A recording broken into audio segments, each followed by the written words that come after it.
नमस्कार बाप्पाहॉलिक्स.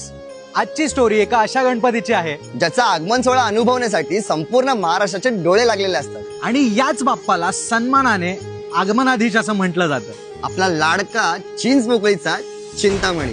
1920 साली स्वतंत्रपूर्व काळातील स्थापना, प्रथम बावला बिल्डिंग आणि त्यानंतर वाण्याची चाळ. भारतीय तरुण संघ आणि 1939 पासून चिंचपोकळी स्थानका शेजारी म्हणजेच आता विराजमान होतो तिथे अजूनही अविरत आहे. 2006 सालापासून आपल्या लाडक्या बाप्पाचं नामकरण चिंचपोकळीचा चिंतामणी असं भक्तांनीच केलं आणि तिथून पुढे तो याच नावाने ओळखला जाऊ लागला.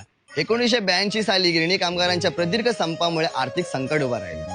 मंडळाच्या कार्यक्षेत्रात गिरणी कामगारांची संख्या मोठ्या प्रमाणात होती. स्वतःचं कुटुंब आर्थिक परिस्थितीशी झुंजत असताना सुद्धा गिरणी कामगारांनी कधीच मंडळाच्या वर्गणीत कमी पडू दिली नाही. उत्सव हा नेहमी थाटामाटातच साजरा केला. अशा या बाप्पा वेड्या गिरणी कामगारांना आणि त्यांच्या योगदानाला आठवणीत ठेवून आम्हा सर्व बाप्पा वेड्यांकडून मानाचा बाप्पाहॉलिक सॅल्यूट.